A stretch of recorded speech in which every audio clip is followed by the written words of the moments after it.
हाँ, तो good morning students. पिछले क्लास में हम लोग कुषाण देख रहे थे। कुषाण साम्राज्य के विषय में देखें। कुषाण साम्राज्य के पतन के बाद भारत में एक बार फिर सत्ता शून्य की स्थिति पैदा हो गई। इसका अर्थ ये है कि ये जो आपका भारत है, अब इस पे वैसा कोई शक्तिशाली साम्राज्य नहीं रहा और लगभग ये छोटे छोटे राजा महाराजा यत्र तत्र कहीं कहीं बच गए थे। उसी में अपना एक नया वंश उदय हुआ और उसको कहा जाता है गुप्त साम्राज्य। वो उत्तर भारत में था। आपके एटलस में उसका फिगर दिखलाया गया है। कहाँ है वो, लाइए। पहले गुप्त साम्राज्य का आप इमेज देख लीजिए कहाँ था, उसके बाद आगे पढ़िएगा। Page number 62, page number 62। देखिए, कल आप लोग देखे थे कि ये हो गया कुषाण, ये शक और ये सातवाहन। अब देखिए, इनके बाद अगला जो फिगर है ये गुप्ता इंपायर लिखा है ना, तो गुप्ता इंपायर। तो जो गुप्त शासक थे वो इतने क्षेत्र पर शासन किए। देख रहे हैं कि गुप्त दक्षिण भारत में पूरी तरह से नहीं जा सके थे, ये उत्तर भारत में ही थे। ठीक है, तो ये रहा गुप्त साम्राज्य। अब आइए देखते हैं कि इसकी स्थापना किसने की और इनका क्या योगदान था। तो गुप्त साम्राज्य भारतीय इतिहास का स्वर्ण युग कहलाता है। स्वर्ण युग कहलाता है क्योंकि इस समय भारत में जो साइंटिस्ट थे,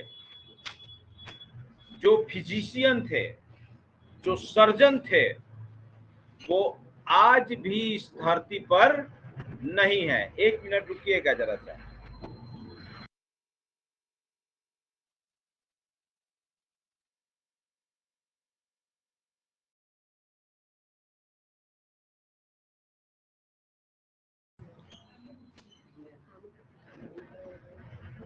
उस समय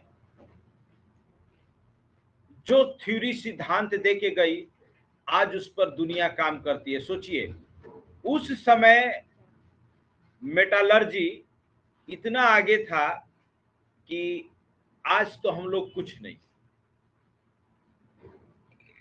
गुप्त पीरियड में मेहरौली का लौह स्तंभ है, लोहे का पिलर है।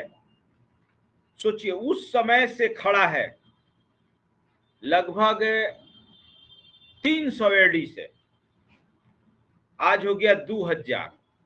कितना साल हो गया?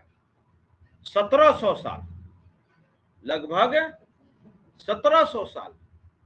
आज तक उसमें जंग नहीं लगा है, आज तक उसमें जंग नहीं लगा है। सोचिए उस समय की मेटालर्जी कितना आगे थी। जो आज हम लोग सूर्य ग्रहण, चंद्र ग्रहण, ज्वार भाटा पढ़ते हैं, वो उस समय के सब विद्वान दे चुके थे ये सिद्धांत। और आज के विद्वान उन सिद्धांतों पर ही काम कर रहे हैं। तो अब तो थोड़ा सा मॉडर्नाइजेशन आ गया, कंप्यूटर आ गया, सैटेलाइट आ गया, इसके वजह से थोड़ा सा रिसर्च आसान हो गया। रिसर्च आसान हो गया, साइंस और आगे जाने लगा।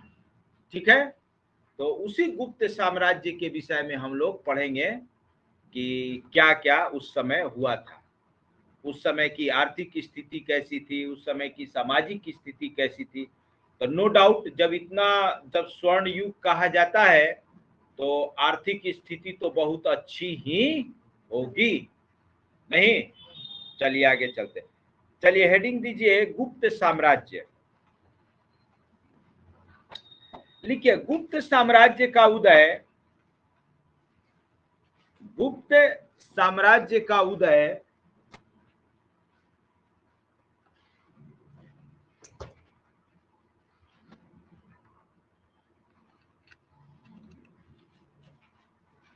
तीसरी शताब्दी के अंत में। गुप्त साम्राज्य का उदय तीसरी शताब्दी के अंत में। तीसरी शताब्दी मतलब 200 से 300 के बीच का पीरियड। तीसरी शताब्दी अभी कौन सी शताब्दी चल रही है?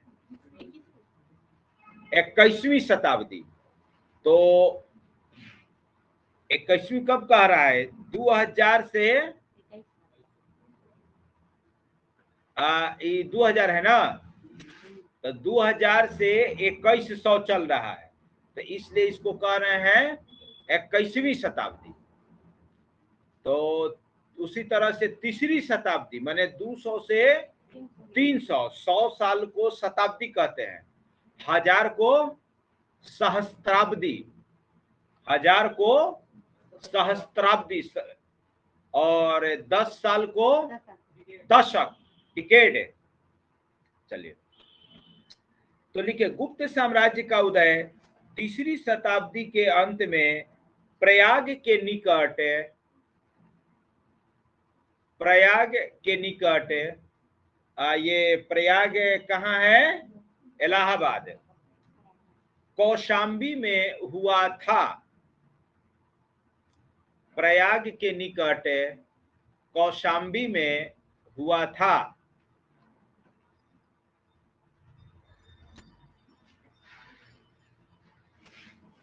लिखिए ऐसा माना जाता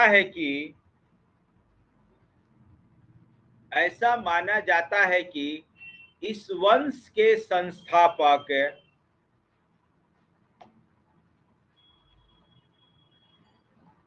श्री गुप्त थे।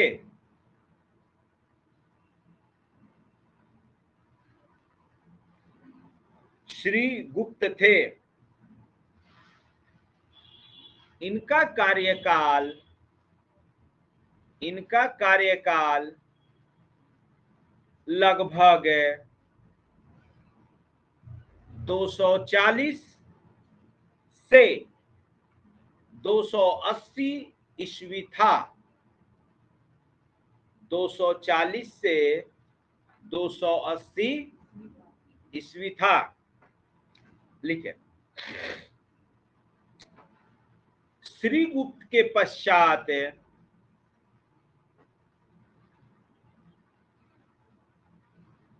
घटोत्कच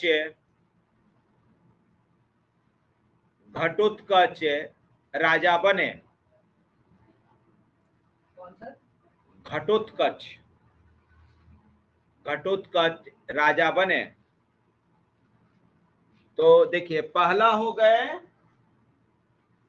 श्रीगुप्त, दूसरा हो गए घटोत्कच। घटोत्कच महाभारत में भी थे ना हो, महाभारत में घटोत्कच कौन थे? भीम का बेटा ना। हाँ। तो देखिए पहला हो गए श्रीगुप्त, दूसरा घटोत्कच। अब इसके बाद मौर्य साम्राज्य के प्रतापी राजाओं में से एक आएंगे। लिखिए चंद्रगुप्त प्रथम, नीचे लिखिए घटोत्कच में क्या लिखे? राजा बने। छोड़ दीजिए, हाँ पैराग्राफ चेंज करके लिखिए चंद्रगुप्त प्रथम।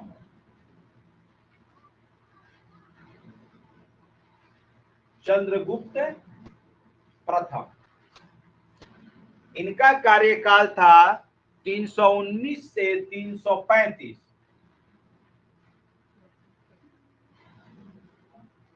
ईस्वी। चंद्रगुप्त प्रथम, ठीक है, पहला महान प्रतापी शासक हुए। लिखिए,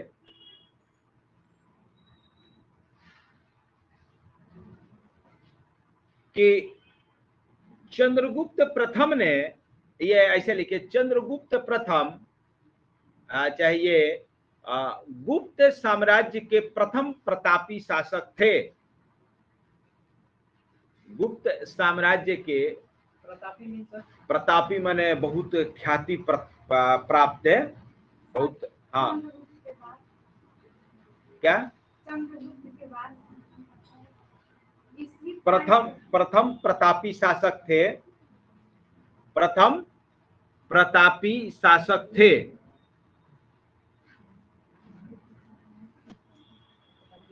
हाँ, लिखिए, इन्होंने लिच्छवी कुल की कन्या, लिच्छवी कुल की कन्या, लिच्छवी गणराज्य था ना जनपद में, हाँ, लिच्छवी कुल की कन्या राज कुमार देवी से विवाह किए। पूछता है ये, बहुत उस समय की ना ये फेमस घटना थी। हाँ, नहीं, राजकुमार देवी से नहीं, कन्या कुमार देवी से, हाँ, लिच्छवी कुल की कन्या कुमार देवी से विवाह किए। लिखिए, इसने महाराजा धीराज, इन्होंने महाराजा धीराज, कुमार देवी महाराजा धीराज की उपाधि धारण की। अब देखिए, यहीं से ना ये महाराजा धीराज वाला उपाधि शुरू हुआ। लिखिए, इन्होंने 319 ईस्वी में, इन्होंने 319 ईस्वी में अपने राज्यारोहण के वर्ष,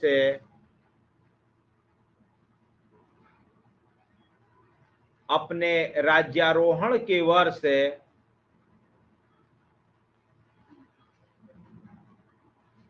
गुप्त संवत प्रारंभ किया।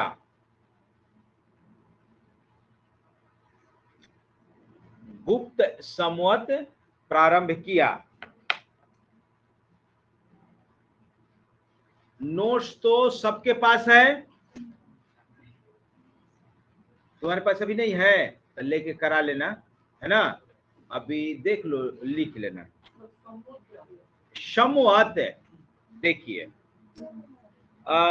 जैसे अभी हम लोग डेट काउंटिंग कर रहे हैं ना, अभी हम लोग 2022 में पहुंचे हैं, 2022 जीरो से, तो ये है ग्रिगोरियन कैलेंडर, ये है ग्रिगोरियन कैलेंडर।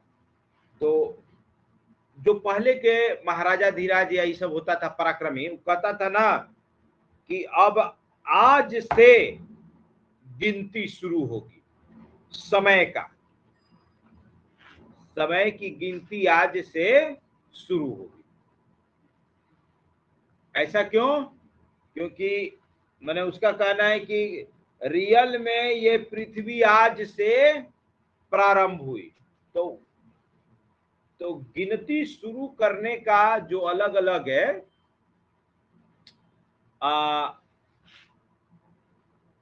तरीका था, उसी को अलग अलग संवत नाम दे दिया गया। तो पढ़ाए थे आप लोगों को कि विक्रमादित्य ने उसको हराया 57 बीसी में, तो विक्रम संवत शुरू किया। वो अब उस दिन से अपना दिन तारीख गिनना शुरू किया। अब जिसे हम लोग क्या करते हैं, हम लोग अपना संवत शुरू करते हैं नहीं, क्यों? हम लोग ग्रिगोरियन कैलेंडर माने हुए हैं। भारत सरकार चाहे तो अपना कहेगी कि ना हम इसको नहीं मानेंगे, अपना अलग शुरू करें। तो अलग शुरू करेगा तो अब तो पूरा ऐसा वर्ल्ड लेवल पे ग्लोबलाइजेशन हो गया है कि हर कंट्री अलग अलग ही रखेगा, तो ये कंप्यूटर और इंटरनेट कैसे चलेगा? कंप्यूटर और इंटरनेट कैसे चलेगा? नहीं ना चल पाएगा। इसीलिए अब सब ना पूरा एक मान लिया है। लेकिन फिर भी अभी लोकल यूज के लिए, जैसे हम लोग अपने पर्व त्योहार के लिए जनवरी फरवरी मानते हैं, नहीं मानते हैं। सावन भादो कुआर कार्तिक अगन हिंदी महीना मानते हैं। वैसी मुस्लिम धर्म में है कि भाई वो अपने पर्व त्योहार के लिए, पर्सनल यूज के लिए वो अपना कैलेंडर मानते हैं। बताओ तो तुम लोगों के कैलेंडर का क्या नाम है? हाँ, जैसे ये जनवरी फरवरी मार्च चलता है ना, तो इसको ग्रिगोरियन कैलेंडर,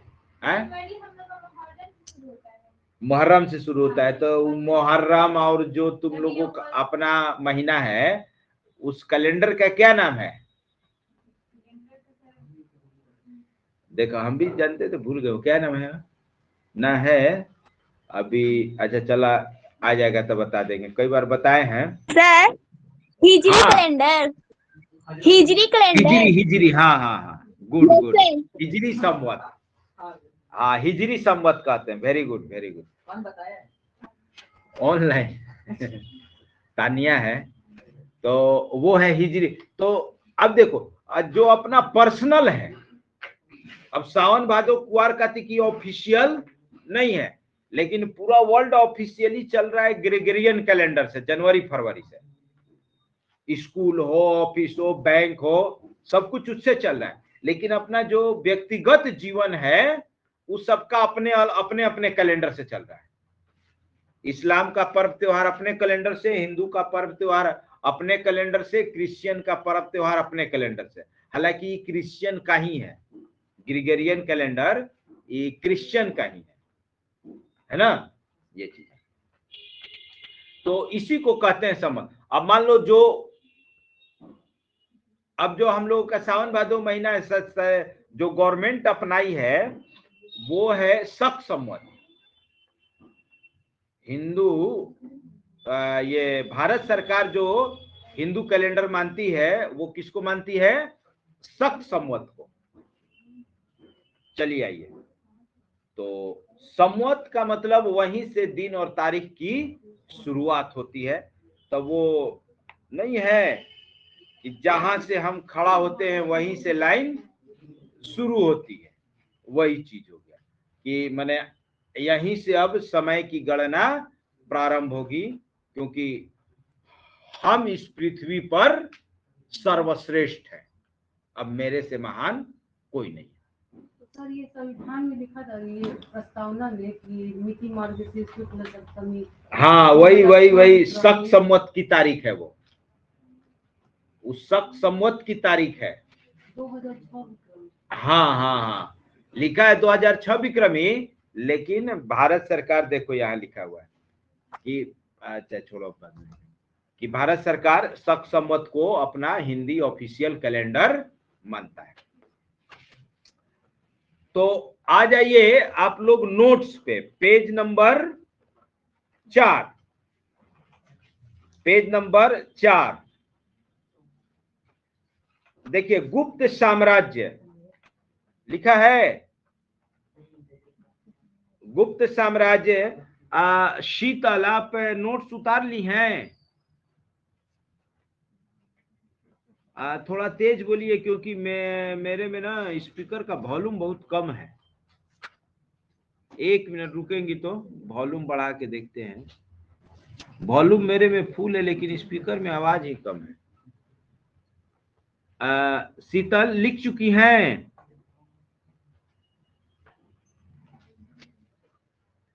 नहीं हो जा रहे हैं।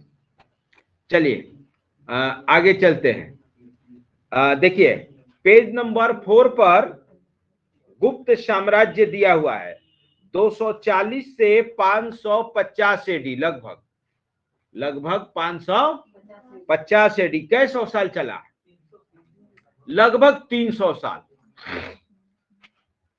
गुप्त साम्राज्य का उदय 3वीं शताब्दी के अंत में प्रयाग के निकट कौशाम्बी में श्री गुप्त द्वारा किया गया। लिखवा चुके हैं।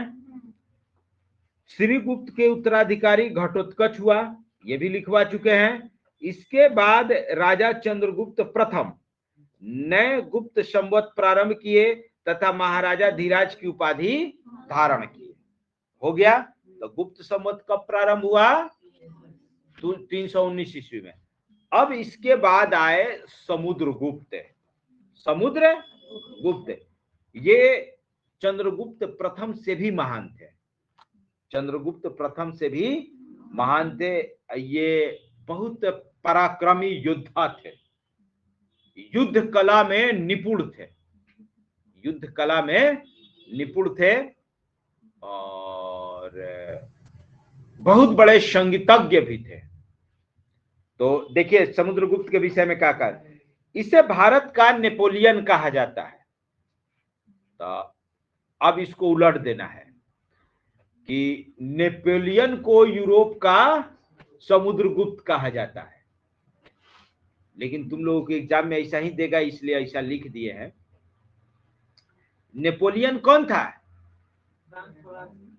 नेपोलियन बोनापार्ट फ्रांस का शासक था, बड़ा महान हुआ था। हाँ। इसका दरबारी कवि हरिसेन था। हरिसेन को अंडरलाइन करिए, बहुत फेमस ये कवि थे हरिसेन। दरबारी कवि हरिसेन थे, जिसने इलाहाबाद प्रशस्ति लेख की रचना की। इलाहाबाद अभिलेख पूछता है किसका है, तो कहेगा समुद्रगुप्त का है, लेकिन लिखा किसने था? हरिसेन ने। भाई राजा तो खुद जाके खुदाई या लेख नहीं ना लिखेगा, लिखेगा तो कर्मचारी। तब पूछेगा अगर आप लोगों से कि इलाहाबाद अभिलेख किसका है, तो समुद्रगुप्त, और लिखा किसने है, तो हरिसेन। और पूछेगा हरिसेन किसके दरबार में थे, तो समुद्रगुप्त। बहुत बड़े कवि विद्वान थे। आगे देखिए, यह विष्णु का उपासक था। इसने अश्वमेध कर्ता की उपाधि धारण की। यह संगीत प्रेमी था। इसे ना सिक्कों पर बीड़ा बजाते हुए सब दिखाया गया है। तो पुराना जो एनसीईआरटी था उसमें ना समुद्रगुप्त का पूरा विस्तृत जीवनी देता था, अब थोड़ा कम कर दिया है। तो बुक का पैटर्न ही बदल दिया है। मिलेगा कहीं ना कहीं, मिलेगा, दिया होगा जहां तक दिया। इसने विक्रमांक की उपाधि धारण की। इसे कविराज भी कहा जाता था। चलिए ठीक है। सर ये उपाधि किसने धारण करते थे?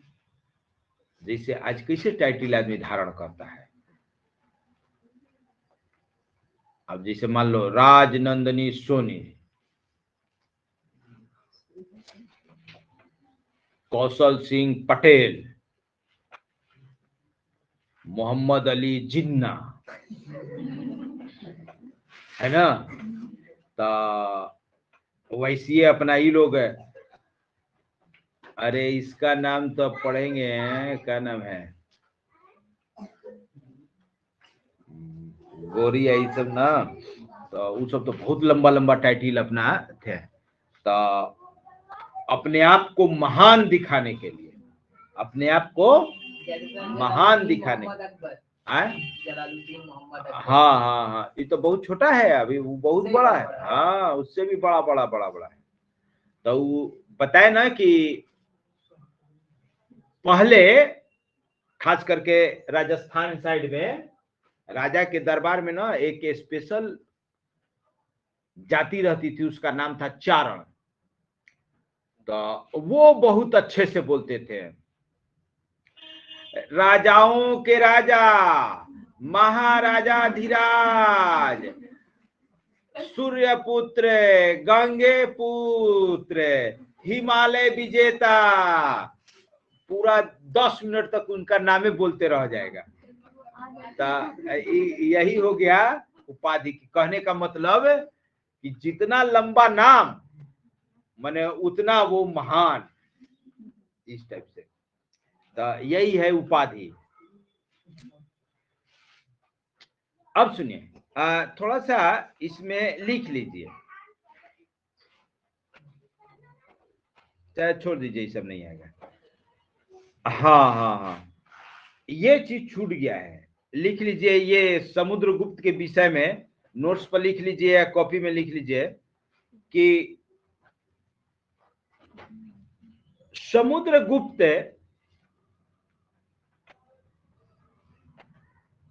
को उसके सिक्कों पर वीणा वादन करते हुए, मैंने वीणा बजाते हुए, बहुत बड़ा संगीतज्ञ भी था, वीणा वादन करते हुए दर्शाया गया है। वीणा वादन करते हुए दर्शाया गया है।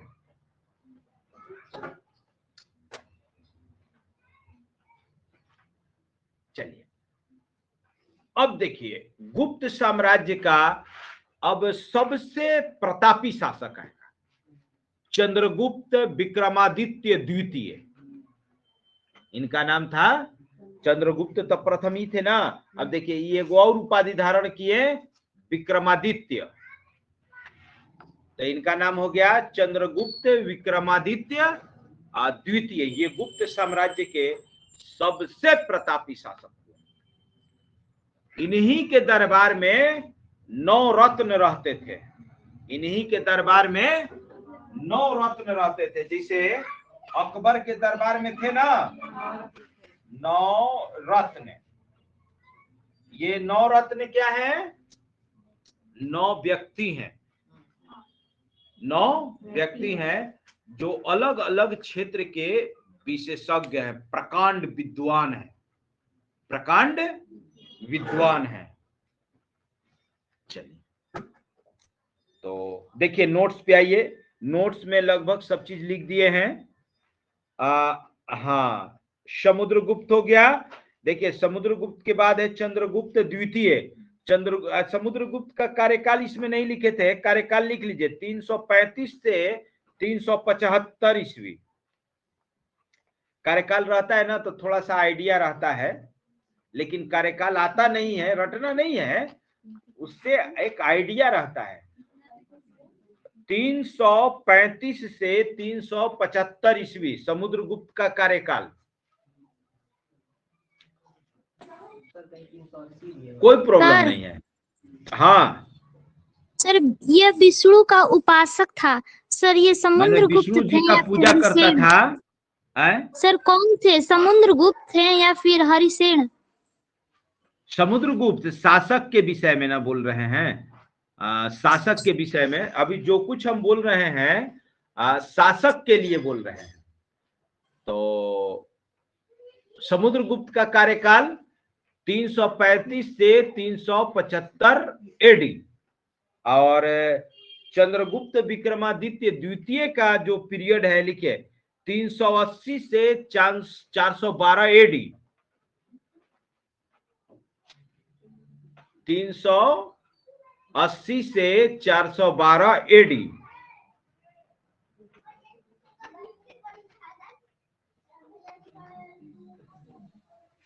एडी। अब देखिए चंद्रगुप्त विक्रमादित्य द्वितीय के विषय में। इसने अपनी राजधानी उज्जैन को बनाई। नंबर 1, उज्जैन कहाँ है? मध्य प्रदेश में। देखिए ये रहा आपका उज्जैन, ये रहा भोपाल। भोपाल के पश्चिम में है एकदम उज्जैन। उज्जैन, देवास, रत्ना, भवंदर, झाबुआ, धार, मऊ, इंदौर, सब यही है आसपास। और ये रहा उज्जैन, मध्य प्रदेश के पश्चिमी भाग में। तो इसने अपनी राजधानी उज्जैन को बनाई। परिणाम स्वरूप उज्जैन तत्कालीन समय में शिक्षा का एक बड़ा केंद्र बनकर उभरा। अभी जब राजधानी बन गया तो सभी चीजों का संकेंद्रण वहीं होगा। तो अब देखिए, उस समय शिक्षा के केंद्र के रूप में एक तो तक्षशिला, एक हो गया ये उज्जैन, और इसी समय अब बनेगा नालंदा विश्वविद्यालय पटना वाला, कुमार गुप्त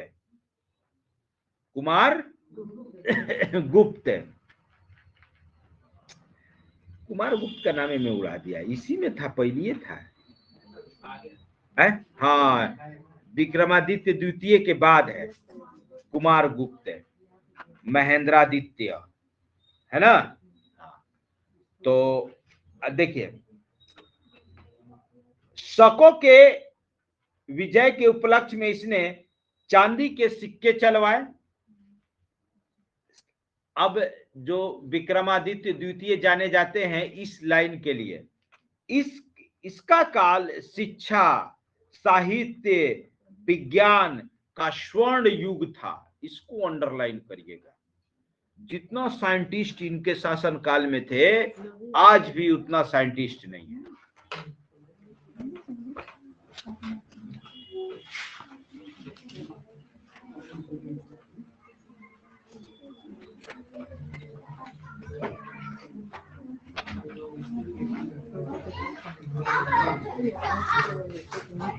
अभी इनके विषय में जो इनके नवरत्न हैं बताएंगे।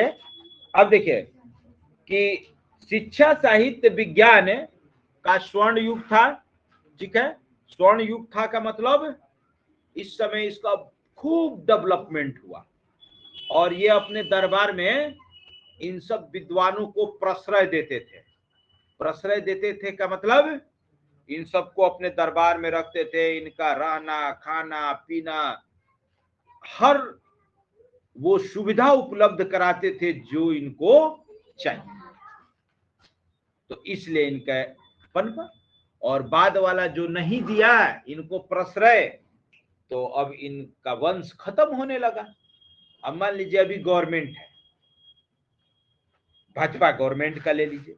अब भाजपा गवर्नमेंट, मोदी जी सोच रहे हैं कि जाते जाते इंडिया बेचिए के जाएंगे।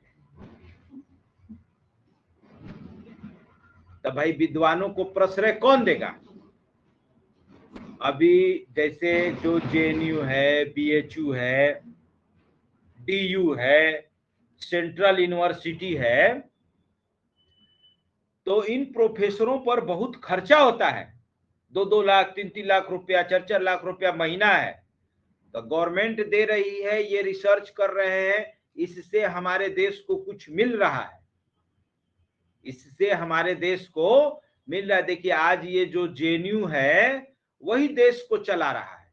हर साल उससे 40-50 आईएएस बनते हैं, और यही आईएएस पूरे देश को चला रहे हैं।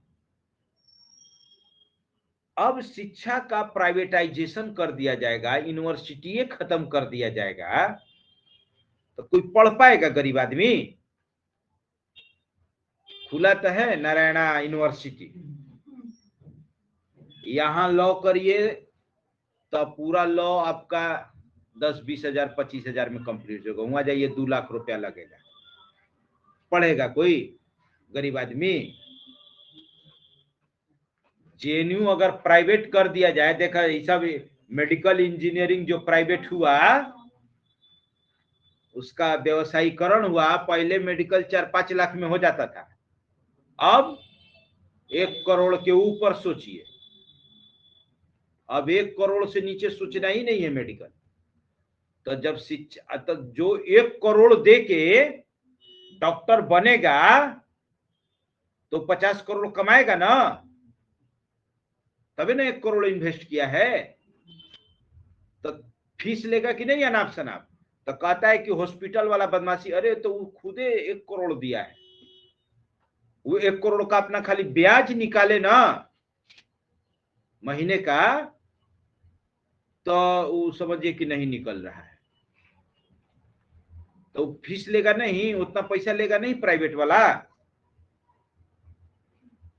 तो जैसे ही प्राइवेटाइजेशन होगा कि सब चीज महंगा हो जाएगा, सब चीज महंगा हो जाएगा। तो ये सरकार को चाहिए कि इन सब चीजों को प्रश्रय दे, ताकि जो प्रतिभावान व्यक्ति है, गरीब भी है, वो आगे निकल सके। प्राइवेटाइजेशन में क्या होगा, ठीक है व्यवस्था सुधरेगी, लेकिन गरीब गरीब रह जाएगा, अमीर और अमीर हो जाएगा। क्योंकि गरीब इक्का दुग्गा शुभम जैसा लड़का निकलता है। मैंने गरीब परिवार से यूपीएससी टॉप कर जाना बहुत बड़ी बात है। इक्का दुग्गा निकल गया तो निकल गया, नहीं तो नहीं। वैसे जनरली देखिएगा तो ही है। तो इसीलिए पब्लिक को अपना प्रोत्साहित करने के लिए ये सब न्यूज अपना चलाया जाता है कि भाई देखिए कि गरीब भी बन रहे हैं, बनते भी। तो इसीलिए चंद्रगुप्त द्वितीय के काल को स्वर्ण काल कहा गया, क्योंकि उन्होंने बहुत सारे विद्वानों को प्रश्रय दिया था। और बाद में जब उनको प्रश्रय नहीं मिला, उनका खर्चा पानी नहीं मिला, सब खत्म हो गया। इनके रखने पर खर्चा भी तो है, खत्म हो गया सब। और जो भी साम्राज्य विद्वानों को अपने यहाँ प्रश्रय देता है, वो हमेशा फलता फूलता पनपता है। देखिए अकबर खूब दिया, खूब फैला, उसके बाद धीरे धीरे कम होने लगा।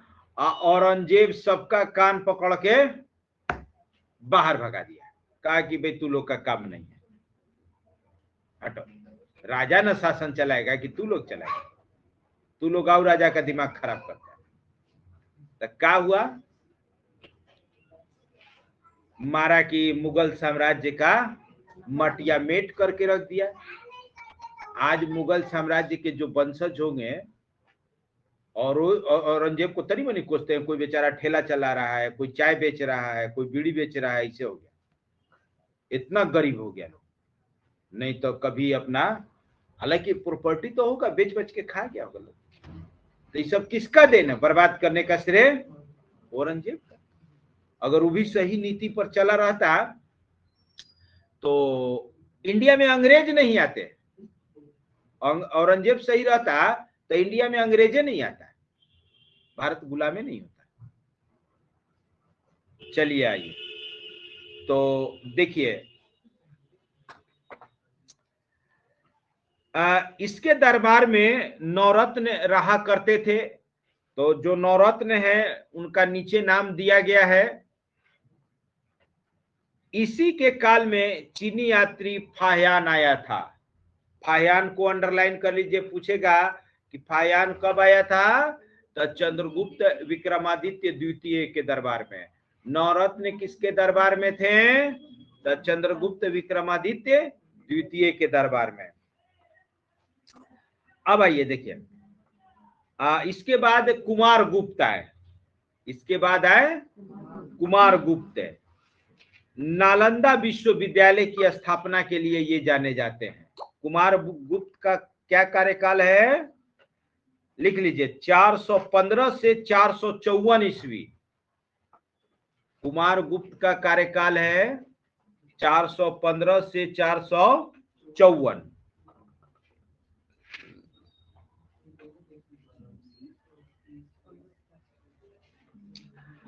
अब देखिए कुमार गुप्त के बाद जो माने अंतिम और थोड़ा महान शासक हुए स्कंद गुप्त, लिखा है नोट्स में। स्कंद गुप्त का कार्यकाल था 455 से 467 ईस्वी, लिख लीजिए, 455 से 467 ईस्वी। हो सकता है कि अलग अलग जगह पे अलग अलग हो, इससे घबराना नहीं है। 455 से 467 ईस्वी। और स्कंद गुप्त के विषय में एक क्वेश्चन पूछता है ये भी कम प्रतापी नहीं थे। स्कंद गुप्त के समय एक विदेशी जनजाति थी, अब बड़ा ही खूंखार था। अगर भारत में प्रवेश कर जाता वो, तो उसी समय सबको काट देता। लेकिन स्कंद गुप्त उनको यहां से आगे बढ़ने नहीं दिया। इधर ही से आता था, पश्चिमोत्तर भारत से, मध्य एशिया से। उसका नाम था हूण। उसका नाम था हूण, एक माने जनजाति थी, कबीला था, बड़ा खतरनाक था, खून पीता था, सब मार मार के इंसान का खून पीता था। सोचो, तो उनको स्कंद गुप्त यहां से आगे नहीं बढ़ने दिया। तो सोच सकते हैं कि इनकी भी सैन्य शक्ति कमजोर नहीं थी। तब ना वो पूरा मध्य एशिया जीत के आके यहां हार गया, जैसे सिकंदर यहां से आगे नहीं बढ़ पाया। तब पूछता है कि हुणों के आक्रमण को किसने विफल किया? तो स्कंद गुप्त को याद रखिएगा, यही एक मेन इसका अपना यह है। और जब किया तो इसका मतलब कि इसका जो सेना था वो था, पावरफुल था। चलिए अब आइए नोट्स पर। अब आइए नोट्स पर गुप्त साम्राज्य के विषय में और जानते हैं हम लोग। गुप्त साम्राज्य की सामाजिक स्थिति देखिए, इस काल में बहुत सारी नई परंपराएं प्रारंभ हुई। इस काल में बहुत सारी नई परंपराएं प्रारंभ हुई। और अभी ध्यान दीजिएगा कि आप लोग अभी जिस कंडीशन में हैं, उस समय ना लाइन था, ना ऐसा सड़क था, ना ही इतनी आबादी थी, ना ही इतना गांव था, ना ही शहर था, कुछ नहीं था।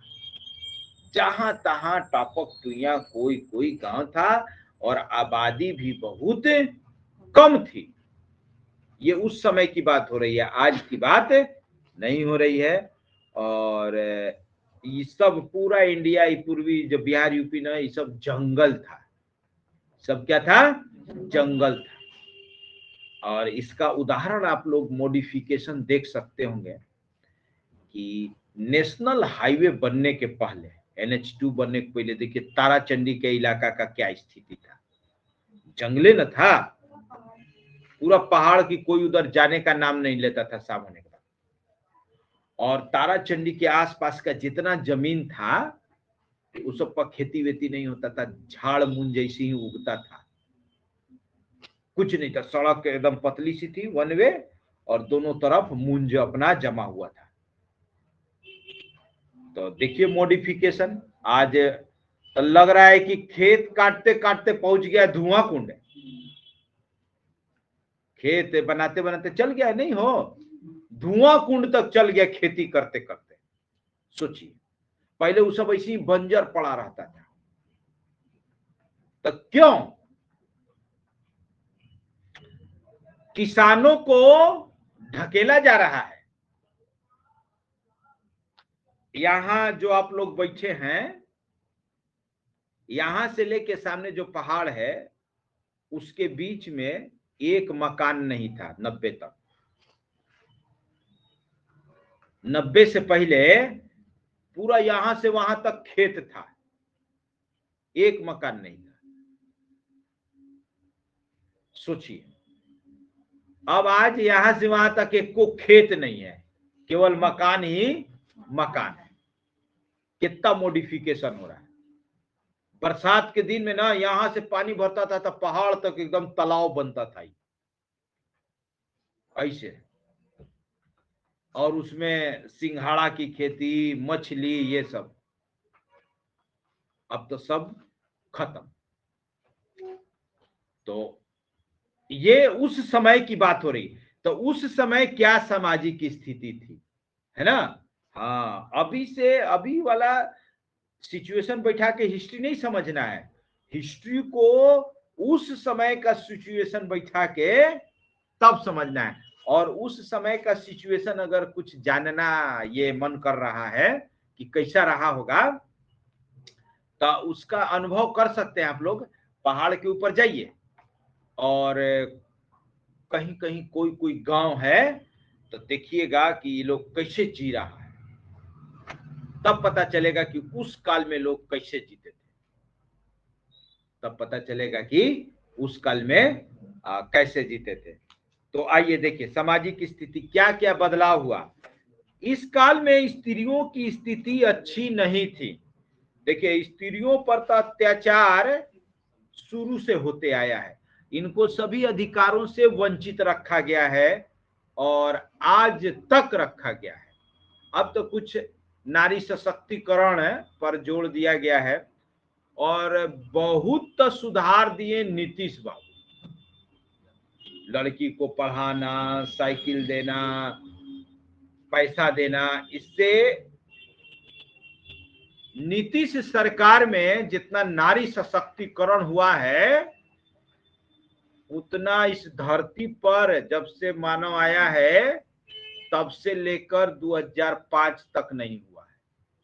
अब कोई ध्यान भी नहीं दिया है, कोई ध्यान भी नहीं दिया है। तो नारी का केवल बिहार में, केवल बिहार में, तो बिहार में चल जाओ कब से, वैदिक युग से, वैदिक युग से लेके 1600 बीसी से लेके 2005 तक, नीतीश के आने से पहले तक स्त्रियों की स्थिति अच्छी नहीं थी और स्त्रियों की दशा सुधारने पर कोई ध्यान नहीं दिया था। ये तो नीतीश सरकार आके पंचायत में आरक्षण, बीपीएससी में आरक्षण, टीचर में आरक्षण, हर जगह 50-50% महिला का जो आरक्षण किए, और बीपीएससी पीटी पास करने पर 50,000, बीए पास करने पर 20,000, मैट्रिक पास करने पर 10,000 मिल रहा है ना। हो किसको किसको मिला है? अभी नहीं मिला है। बताओ, घर में नीतीश जी का फोटो टांगी हो? कितना बेईमान है अपने भगवान का। अरे तू लोग के लिए भगवान न है वो है न, तो अभी तू लोग वही गर्त में लड़कियों को नहीं पढ़ना है, घर से बाहर नहीं निकलना है, तो साइकिल वाइकिल दिए, ये सब किए कि लड़कियां सब निकल के पढ़ने लगी। न तो कहाँ कोई पढ़ाता था लड़की, कोई तैयारी करती थी? नहीं करती थी। हर चीज में लड़की के लिए जो आरक्षण कर दिए कि सब लोग अब लड़कियों को पढ़ाना, मुखिया में आरक्षण कर दिए। पहले घर की महिलाएं बाहर नहीं निकलती थी, अब देखो सब चुनाव लड़वा रहा है, न तो पहले कोई निकलने नहीं देता था। तो लड़कियों के लिए, महिलाओं के लिए नीतीश कुमार भगवान ही। तो इसीलिए ना जितना महिला है सबका वोट, हाँ, कि कहीं नीतीश के जाते जाते औरंगजेब वाली स्थिति मत चलाए। महिला सारा कुछ है, शराब भी बंद करवाया ना, शराब भी बंद है। तो